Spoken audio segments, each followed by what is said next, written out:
Welcome back, dear listener. Tonight, we're diving into the clanky, mud-splattered, utterly exhausting world of medieval knighthood.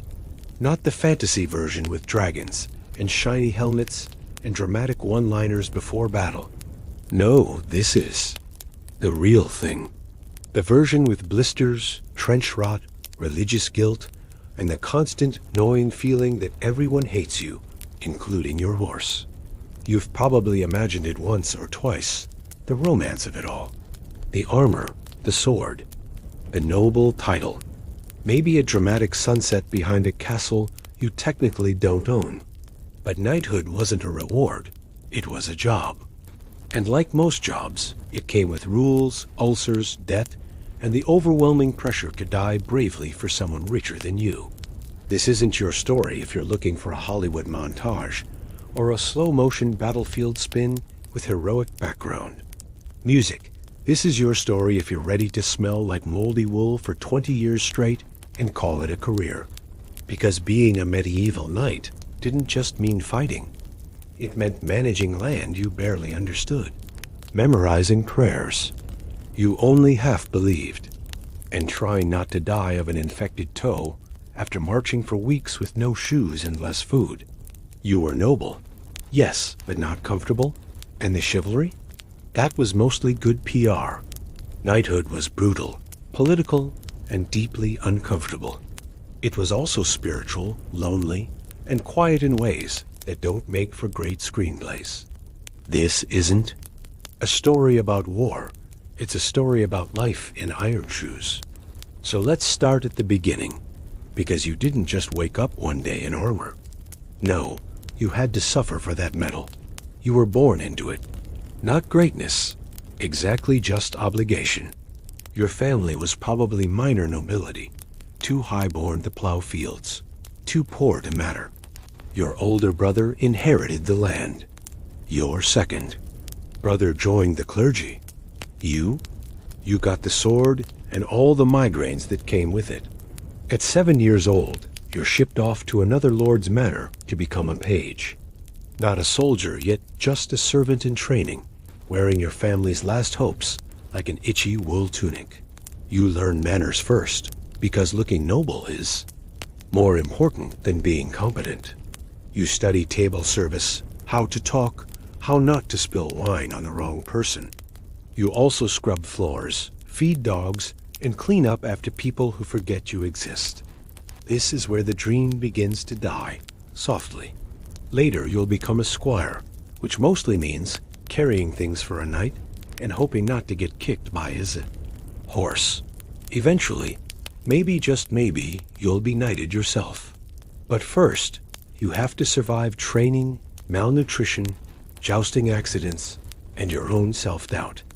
And even if you make it, even if you stand there, sword raised, covered, in scratches and glory, you're still expected to serve, to fight, to manage, to marry, to pray, and to do it all while pretending you don't feel anything. That's the real knighthood. A performance in iron, written by God and enforced by debt. In this story, you won't be famous, you won't win a kingdom or slay a beast. You'll be lucky if your knees still work by 40. But you'll live, and that's saying something. So if you're ready, let's begin. Your journey starts not with a sword, but with a mop, a prayer, and the polite silence of a boy no one asked to be born noble. Welcome to your life as a medieval knight. You won't enjoy it, but at least you'll look sharp doing it. You think knighthood starts with a sword? Think again.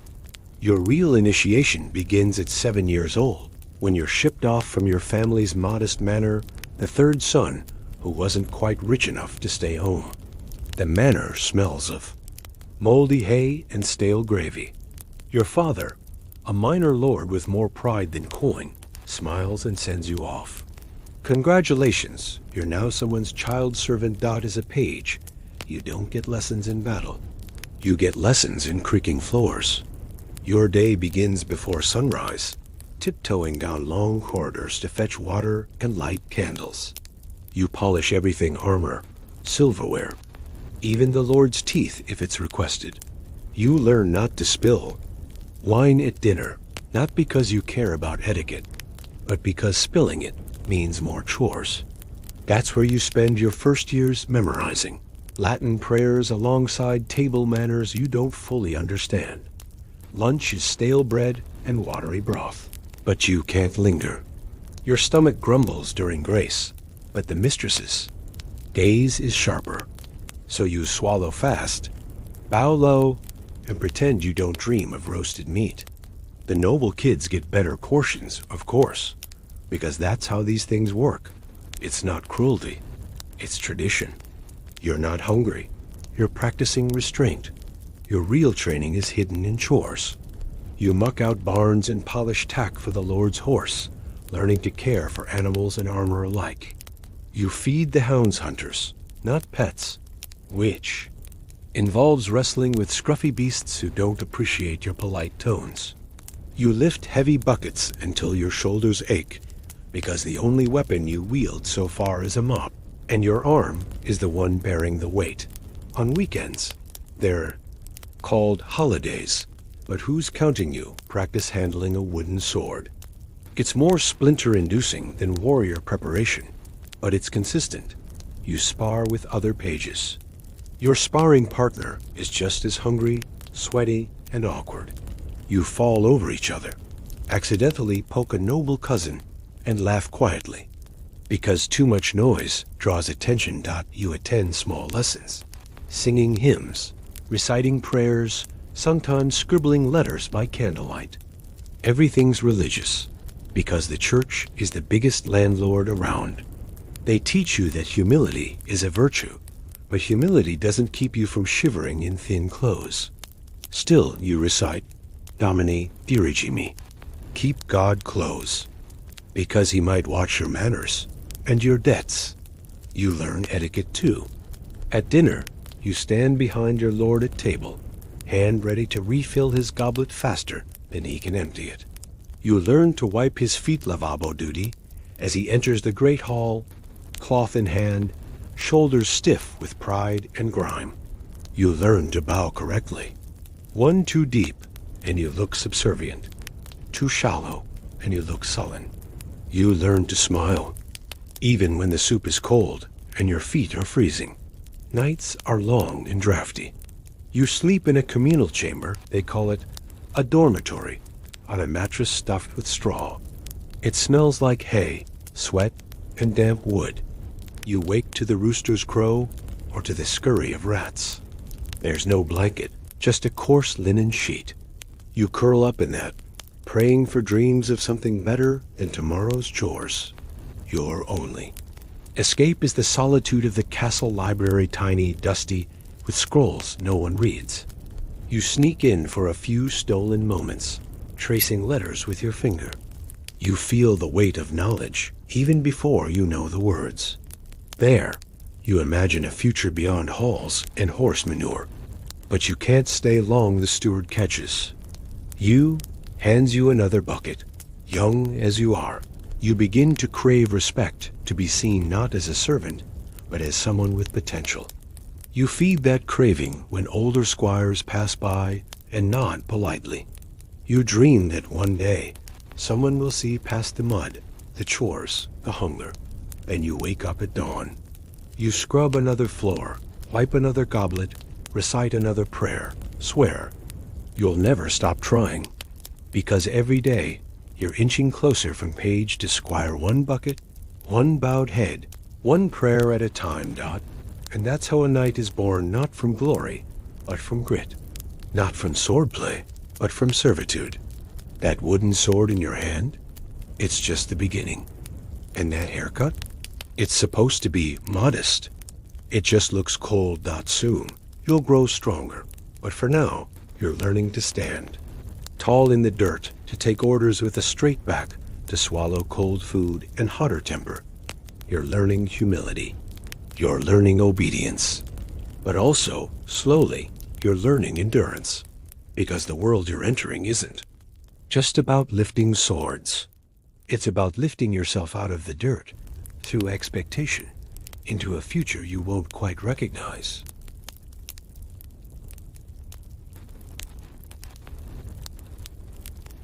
So now that you've survived the spilled porridge and clumsy fanfare of your page days, it's time to ascend into the next delightful stage of medieval misery, being a squire. Congratulations, you're officially old enough to bleed and painfully.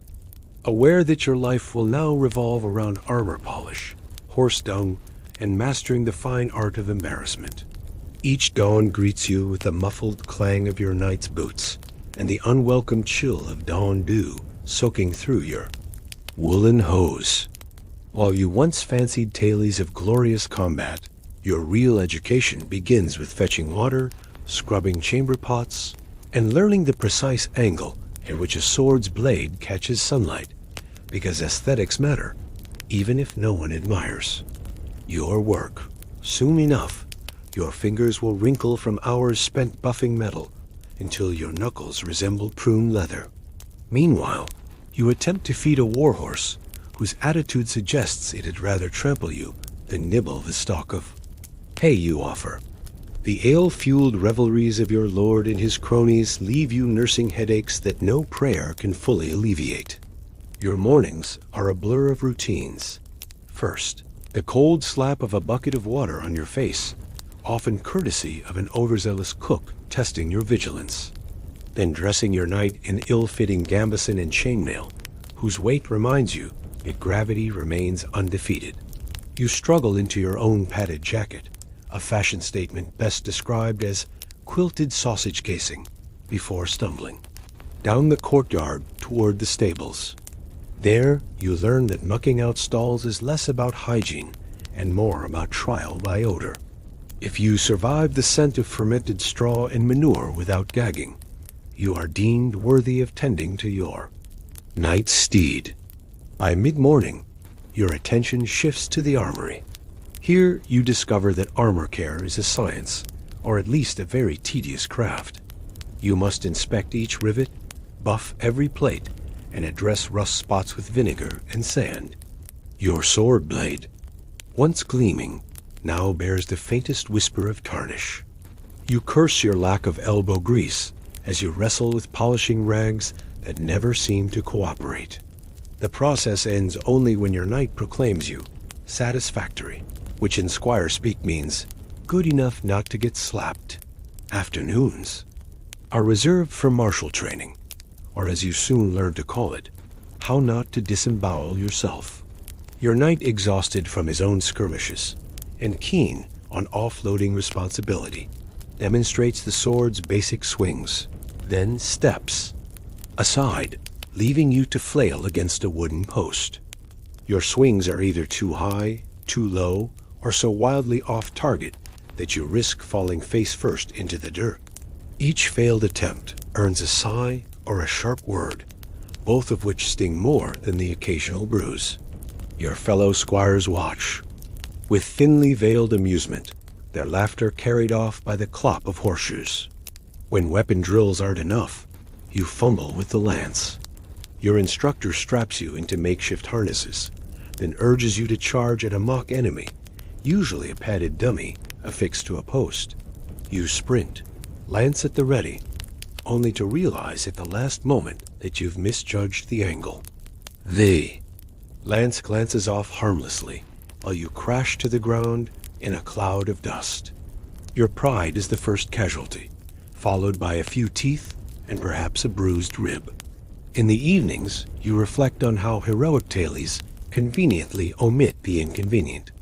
Fact that most knightly injuries stemmed from spectacularly failed practice runs. Religion courses through every moment of your day.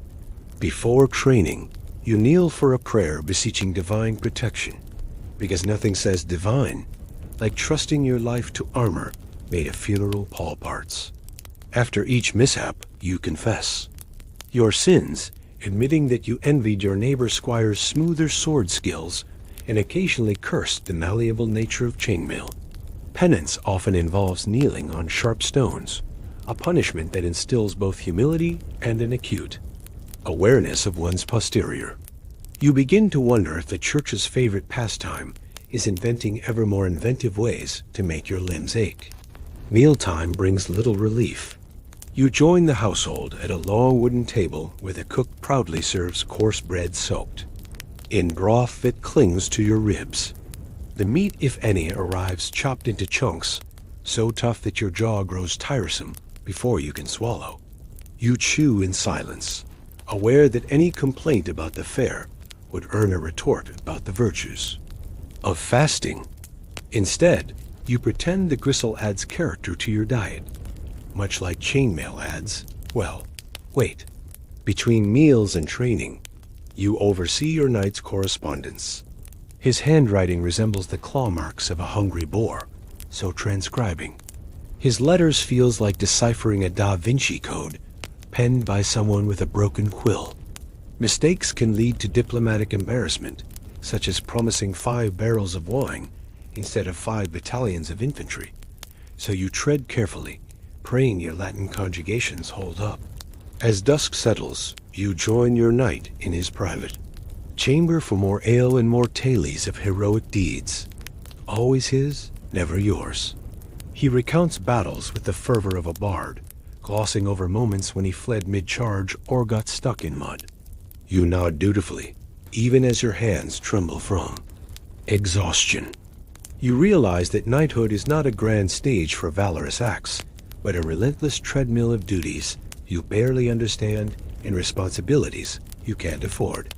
In the quiet hours before sleep, you lie on a straw pallet, gazing at the thatched roof above.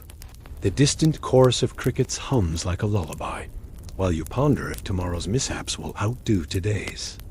You imagine the glorious night you once aspired to become shining sword aloft, banners waving, and you can't help but snort.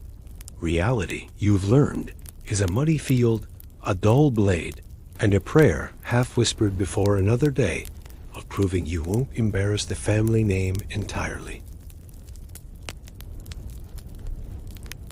So you've survived childhood beatings, squirehood bruises, and the crushing disappointment of realizing that knights aren't quite as noble as the tapestries made them look.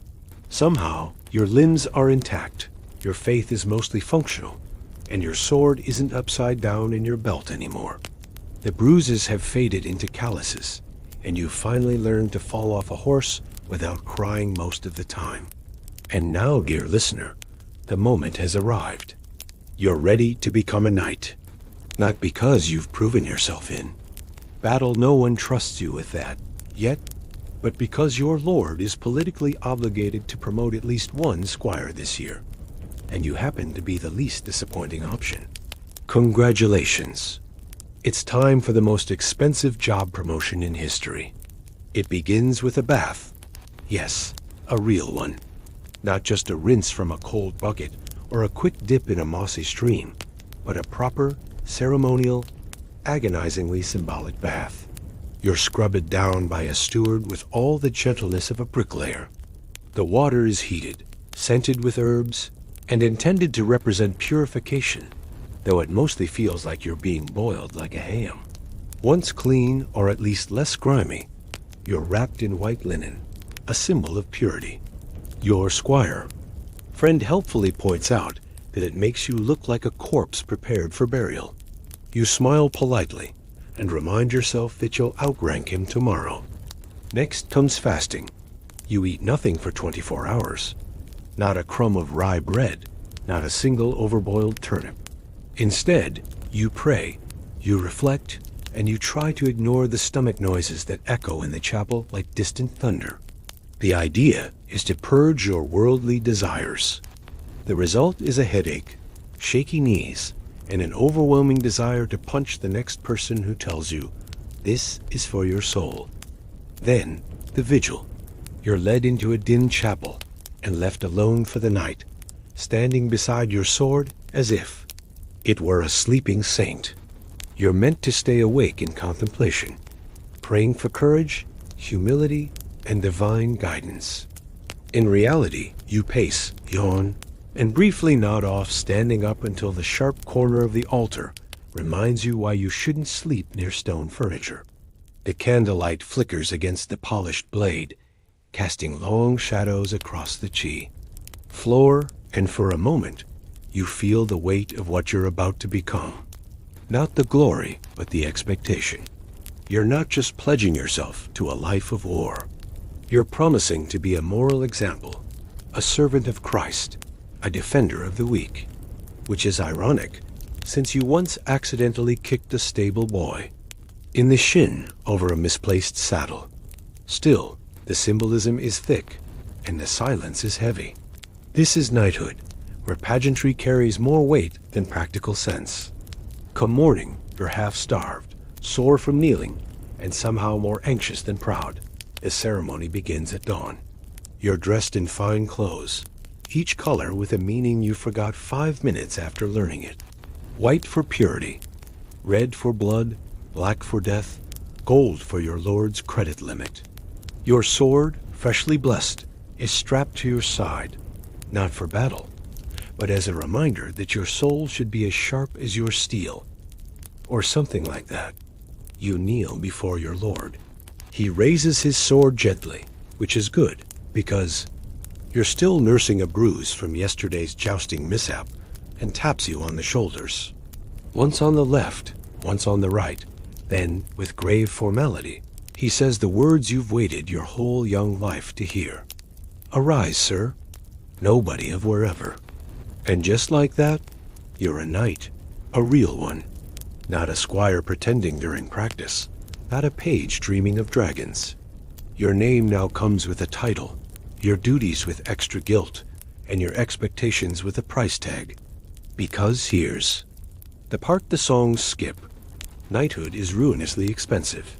The armor alone could buy 5 cows, a small mill, and the land to graze them on. Your horse, your majestic, surly, hay-devouring warhorse, is worth more than your childhood home. And don't forget the maintenance. Saddles, bridles, greaves, gauntlets, sword repair, and those charming little lords who charge taxes on the lands you technically don't own yet.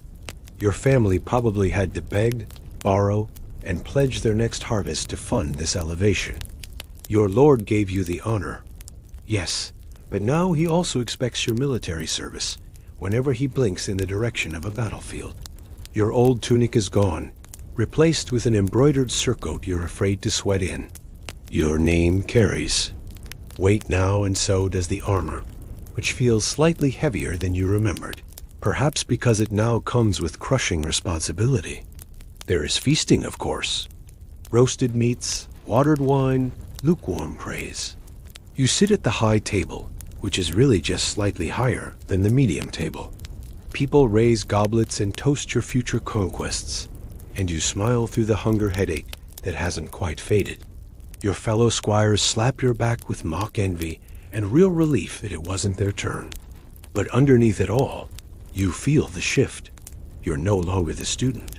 You're the thing you were trained to become. And though the room's loud, with laughter and lute music, your thoughts are quiet. What now?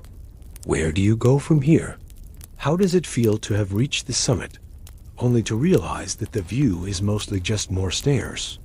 Later, in the stillness of your new chambers, a glorified closet with a window, you unstrap your armor piece by piece. Your arms are sore, your back aches, and your mind lingers on the sword by your side. It's no longer a training tool, or a symbol of future hope. It's yours, consecrated and cold, heavy with promise. You run your fingers along its hilt and wonder, will you use it to defend the helpless? To fight in wars you don't understand? Or just to look shiny at court while waiting for something meaningful to happen? You don't know yet. But you do. Know that the boy who once dreamed of dragons is gone. In his place stands a man wrapped in linen, dipped in ritual, and burdened with ceremony. A knight, finally, but one who's already beginning to suspect that the hardest battles won't involve swords at all. You've made it. The armor is yours now. The title is legally stapled to your name, and the ceremonial sword is hanging somewhere above your bed, like a very expensive reminder that your life is no longer yours. You're a knight. On paper, at least in practice, your days are about to get surprisingly bureaucratic. Let's begin with the fantasy. In your mind, knighthood meant storming castles, winning tournaments, and rescuing morally upright princesses from moderately dangerous dragons. In reality, your day begins with paperwork, or the medieval version of it. You wake at dawn in your drafty stone manor, teeth aching from the cold, blankets damp from the night air, and the vague taste of salted pork still clinging to your breath. The rooster doesn't even crow anymore. He froze to death last winter.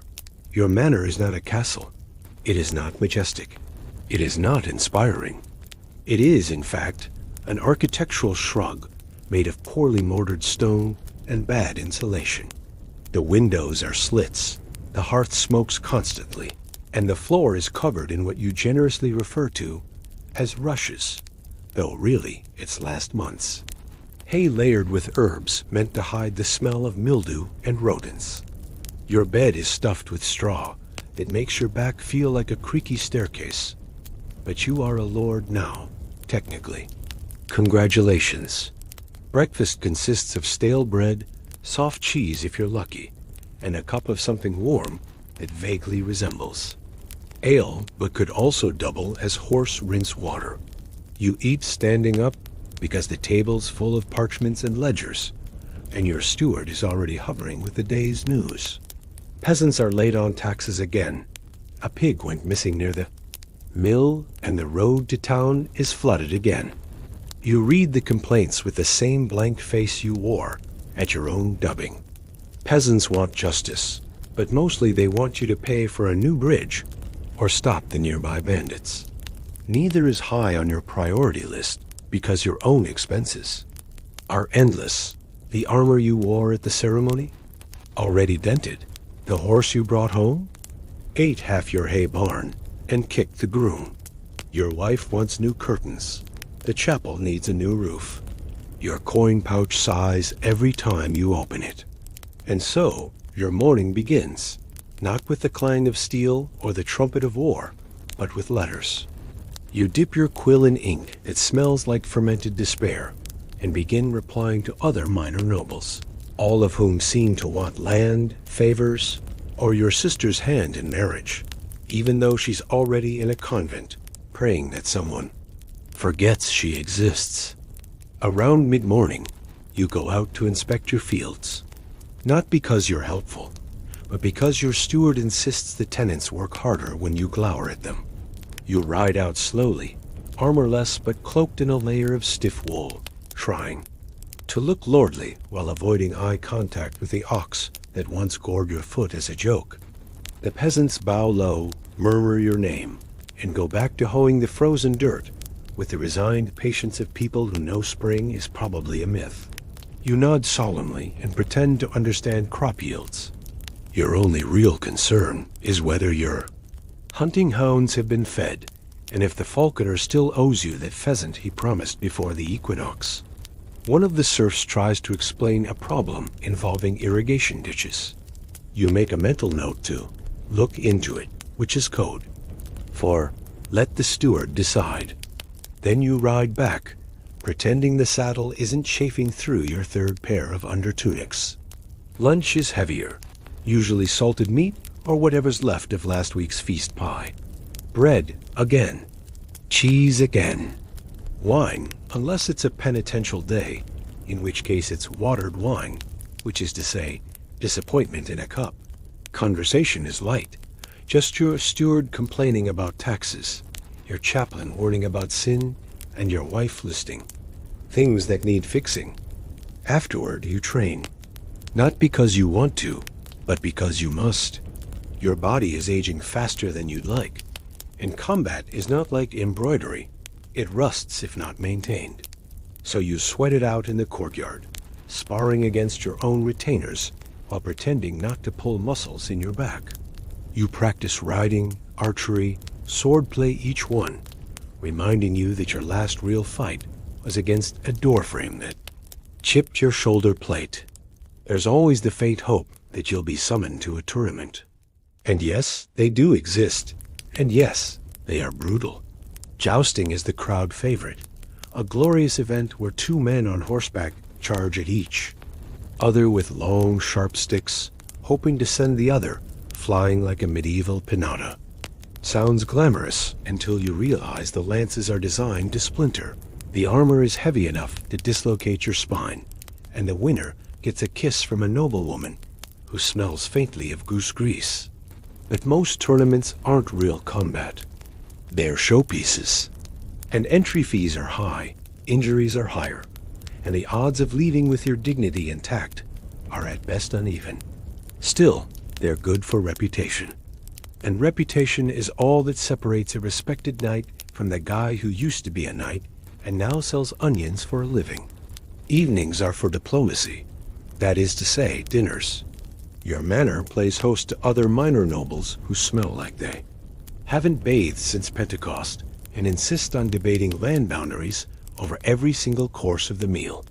Wine flows, grudges simmer, and your chaplain hovers like a crow, ready to peck at anyone who uses the Lord's name with too much enthusiasm.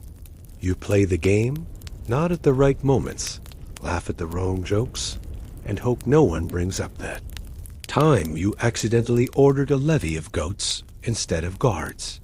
Marriage alliances are discussed, war rumors whispered, and every now and then someone challenges someone else to a duel. Not because they're angry, just bored. And yes, you're married now. Probably arranged, definitely awkward. Your wife is intelligent, sarcastic, and far more capable than you at running the manor. You suspect she might have knighted herself by now if given the chance. Love is not necessary, but respect grows slowly, like moss on the stones of your wine cellar. You share a bed, sometimes even conversation, and once in a while, between feast days and tax audits, a kind moment. But passion? That's for the bards. You fall asleep each night to the sound of wind hissing through ill-fitted shutters and the faint scuttling of mice in the thatch above your bed. Your armor hangs nearby, like a silent judgment, still needing repairs you can't afford. Tomorrow promises the same. Taxes, letters, training, food, repetition. You are a knight. Yes, but in peacetime, that just means being a glorified land manager with better shoes. The peasants don't like you. They bow, yes, but it's not affection. It's muscle memory. They've seen lords come and go, each one, claiming divine right and delivering taxes instead of miracles. You, for them, are just another cost of living. And perhaps that stings more than the time you were stabbed in the thigh by a drunken blacksmith's apprentice. Your lord barely knows your name. You owe him service 40 days a year, technically, but he hasn't summoned you in months. Which is good, because your horse still refuses to charge in a straight line, and your squire recently mistook a pitchfork for a polearm. But it also leaves you with a sense of drift. You're a knight without a cause, a sword without a war, a man waiting for something grand that may never come. And so you start to wonder. Sometimes, after the fourth cup of wine, when the fire has died low and even the dogs are asleep, you consider the monastic life. Monks don't have to pay for new saddles or worry about feudal inheritance law. They eat, they pray, they copy. Texts, it sounds boring, but also oddly peaceful. And you're starting to crave peace more than glory. But for now, your duty is to manage, to train, to marry, to feast, to oversee, to correct, to write, to bow, to pretend. And in all of that, to carry the illusion that you are still a warrior, a knight in shining armor. Even if that armor now squeaks and your sword hasn't left its scabbard since Candlemas. This is the heart of knighthood not seen in legends. Not battles, not dragons, not heroism, but responsibility. The slow, suffocating kind. The kind that weighs more than mail and rusts faster than iron. And you wear it daily.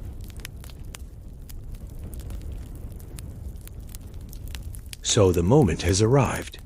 After years of swinging swords at straw dummies, jousting yourself into the dirt, and pretending that tax collection counts as adventure, you've finally been summoned to war. There's a letter, sealed and dramatic, delivered by a sweating courier who looked like he sprinted through a minor famine to get to you. Your lord has decided it's time. He needs men, he needs knights. And unfortunately, you still technically count as one. You read the summons with appropriate solemnity, then spend an hour deciding whether to cry or vomit. War sounded a lot more exciting when you were 13 and couldn't lift a shield. Now it mostly sounds expensive. Preparation begins immediately. Your armor is checked dented, of course, and a little green around the edges. Your sword is sharpened by a local blacksmith who's missing 2 fingers, but insists he's never been better. Your squire tries to pack supplies, and accidentally includes a bundle of dried lavender instead of salted meat. Your warhorse is less enthusiastic than you'd hoped, staring at you with the same dead-eyed expression you've come to associate with low-ranking clergy and married nobles. You're given a banner to carry, stitched with your coat of arms, too. Crossed chicken legs on a vaguely red background. You try to feel noble, but mostly it feels like holding up a debt receipt. The morning of your departure is marked by light rain, weak farewells, and your wife saying, "Try not to die," in a tone that's either loving or exhausted. The journey begins. You and your fellow knights, squires, and whatever mercenaries. Your lord scraped together, march toward glory at the blistering pace of a sick mule. Roads are flooded, bridges are missing, and half the men get lost before reaching the next village. Tents collapse in the wind, food goes moldy, and a surprising number of your fellow soldiers already have dysentery before a single sword is drawn. Your armor, once gleaming, is now mud-caked. Your armpits itch constantly. Your socks are wet before dawn and remain wet until dusk. You've learned the sound of lice moving through fabric. It's very specific. When you finally reach the Shi staging grounds, you discover that war is mostly waiting. Hundreds of tents spread across a muddy plain, filled with men who smell like meat gone slightly sour and speak 6 different dialects of confusion. The camp is an ecosystem of chaos. The cooks burn half the meals, the priests mutter about sin. The commanders argue over maps that seem to be drawn by drunk children. Morale is described as tenuous, which is generous.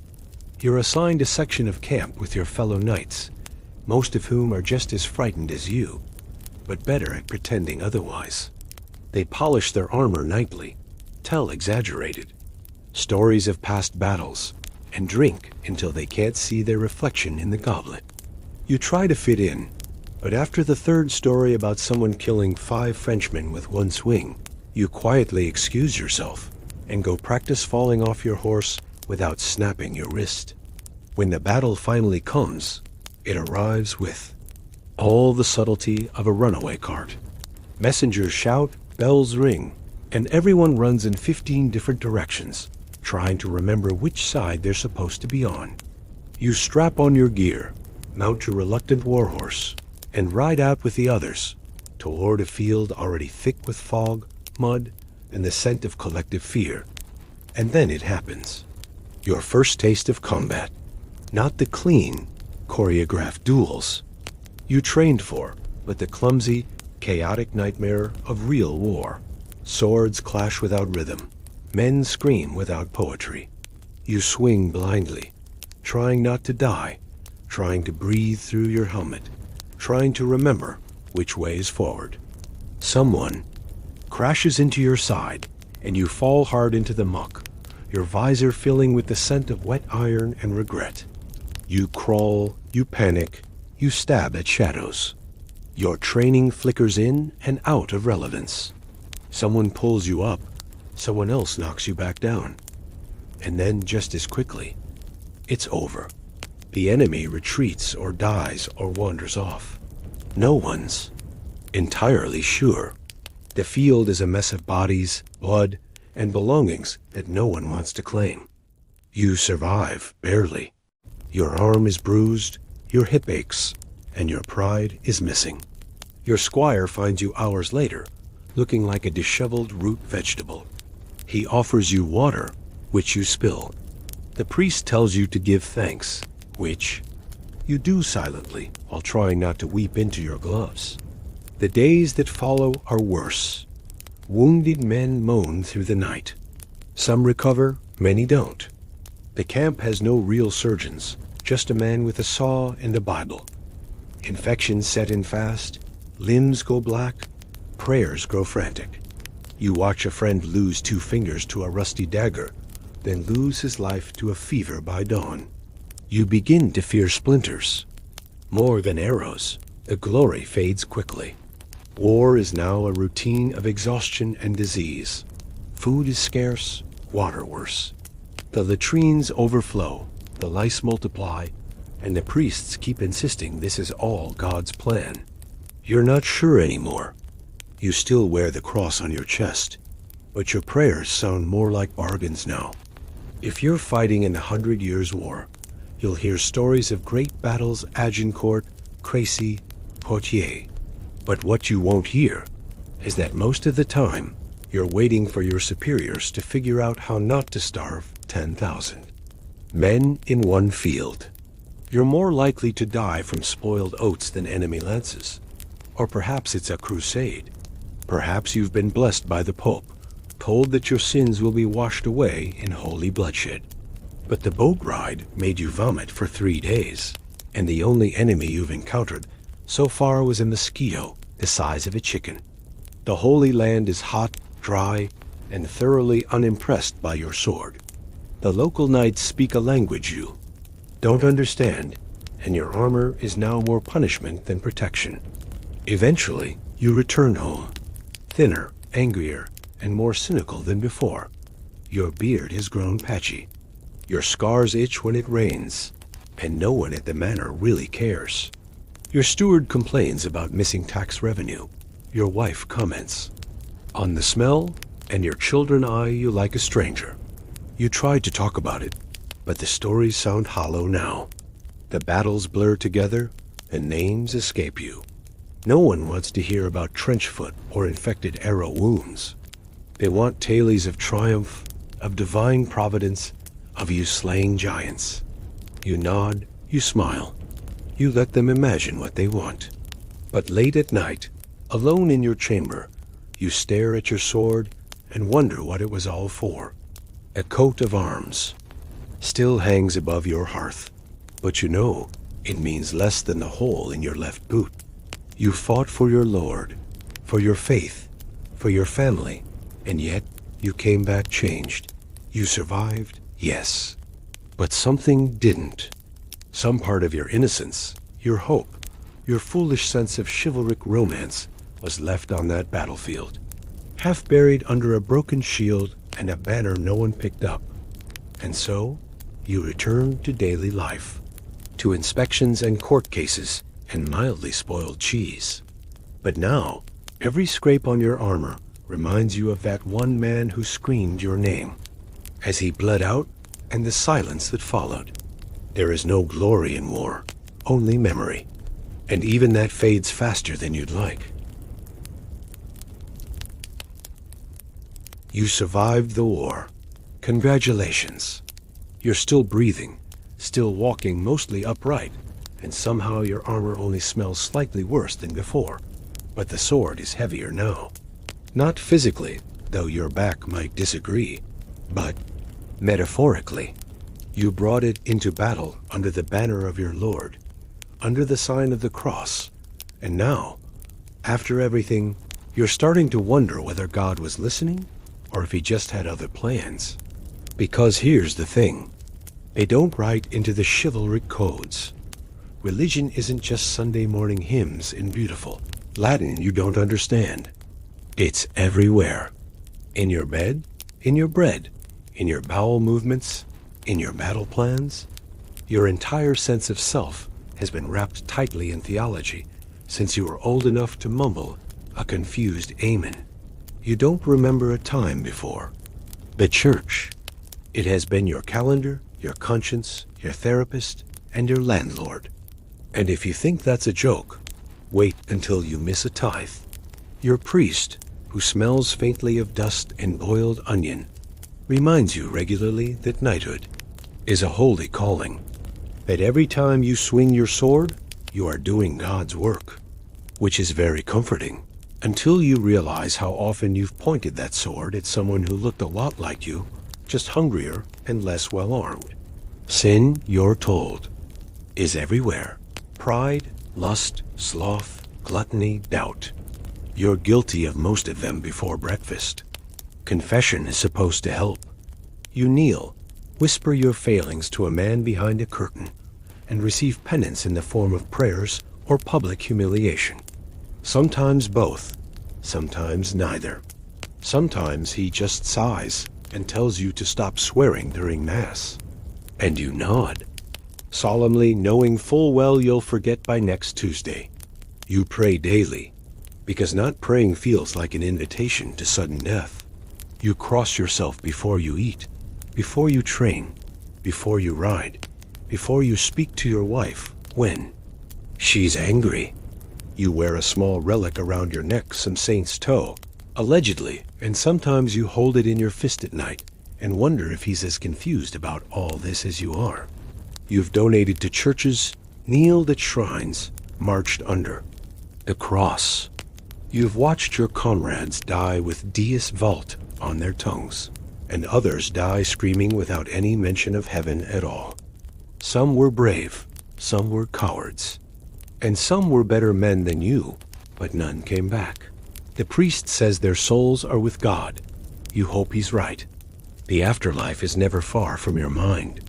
Heaven, hell, purgatory, a sprawling reel.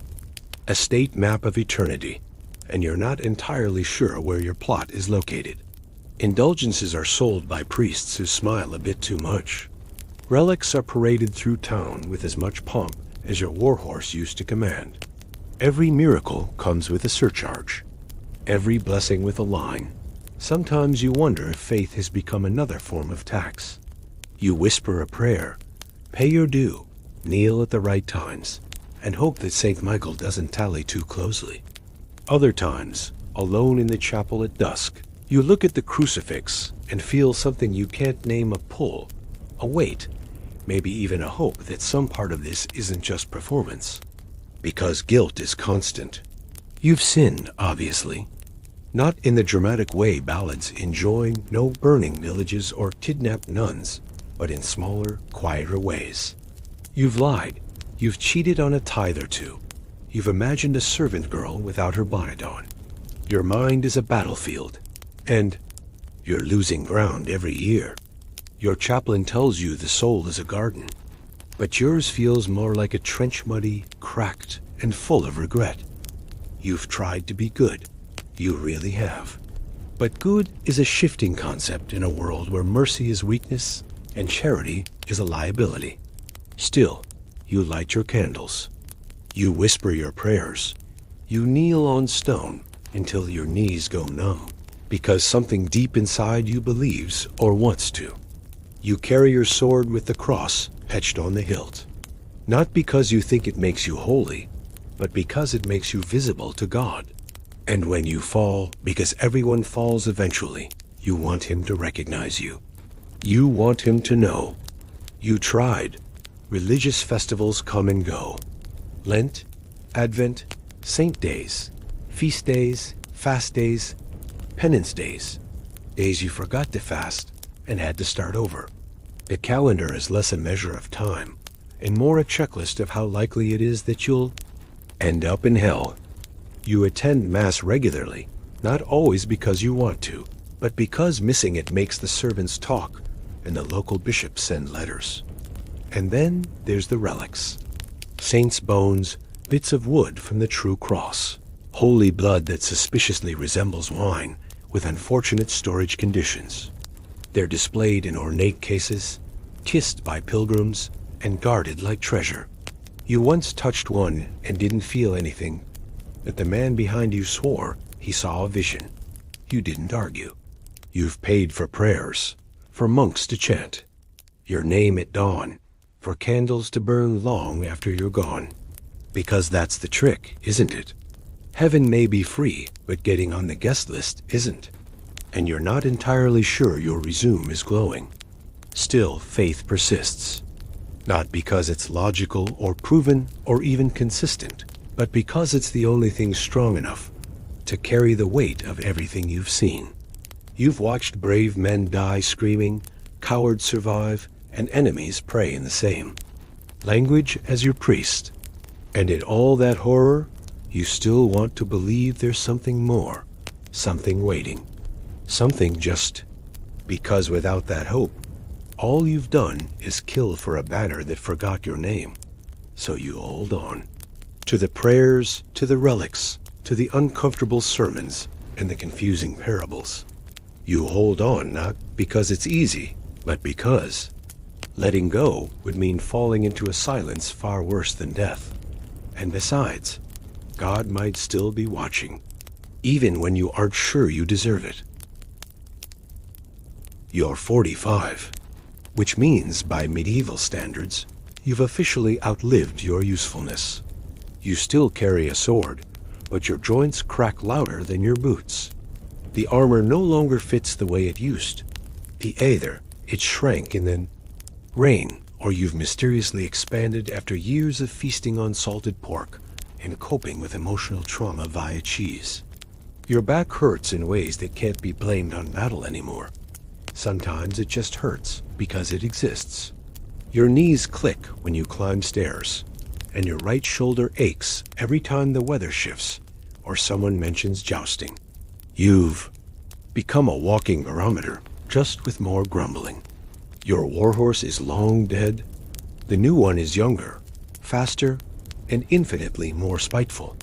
He bites your squire at least once a week, stares at you with open contempt, and kicks like he's trying to solve feudalism with violence.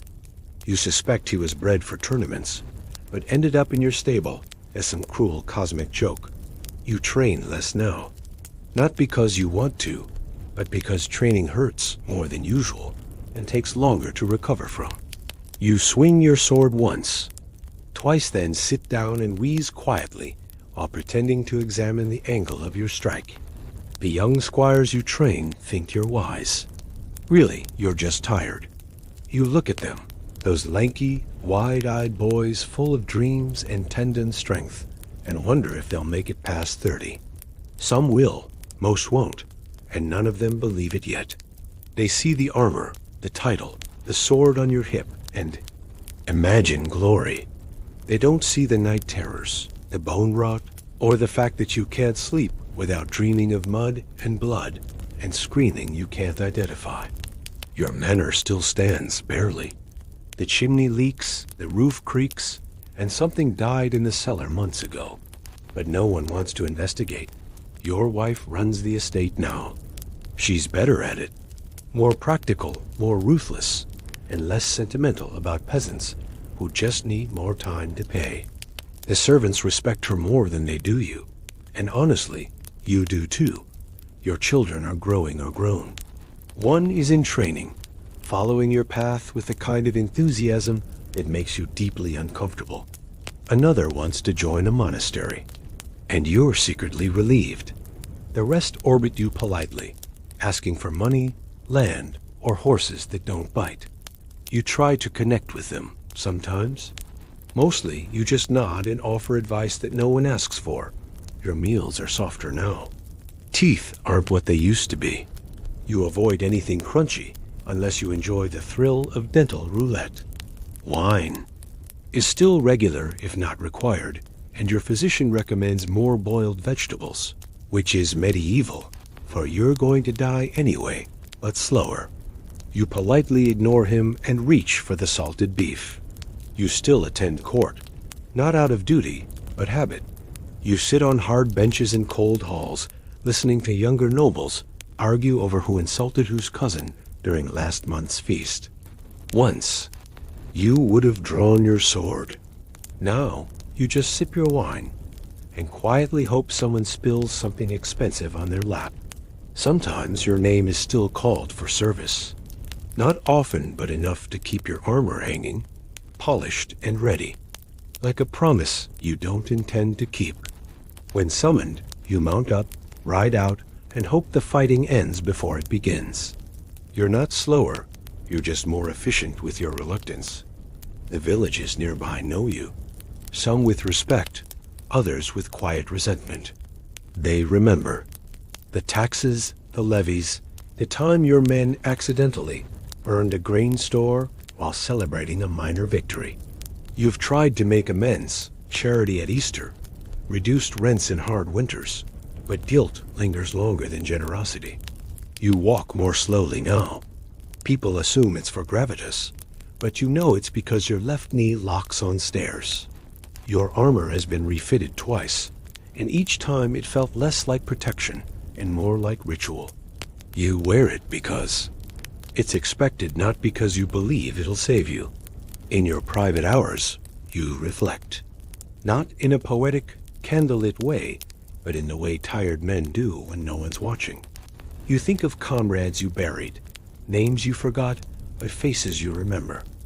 You think of battles won and what they cost, and of those you lost and what they taught you. Not much, except that arrows are faster than prayers. You've started writing things down. Your wife finds it strange. Your steward finds it suspicious. But it feels necessary, like anchoring yourself to something before memory becomes another thing that slips away. You write about what it felt like to be afraid, to be young, to believe. Sometimes you wonder if you were ever truly brave or just stubborn enough not to die. You wonder if the saints really noticed your service, or if they've moved on to younger, shinier souls. You wonder if your sword will end up with your son, or melt into plow metal, anonymous and rusted. You attend Mass more often now, not because you're more devout, but because you're closer to the end and still uncertain about the beginning. The sermons feel shorter, the incense thicker, the sermons quieter. Or maybe your hearing is going too. You no longer dream of dragons, just the quiet moments between them. A cold riverbank, the soft sound of cloth on chainmail, the laugh of someone long dead. You wake with tears you pretend are from the damp air. Your wife pretends not to notice. In town, they still call you sir. It no longer makes your chest swell, just your arthritis. The title has become a courtesy, like a cracked goblet filled with last year's wine. You nod, you smile, you wave with your good hand. There are days when you forget things, names, dates, reasons you walked into a room. You sit by the fire and stare at the flames, and the warmth feels like something sacred. Not divine, but comforting. The kind of holiness that doesn't demand explanation. You wonder if peace was always this quiet, or if your hearing's just finally gone. Either way, you're too tired to care.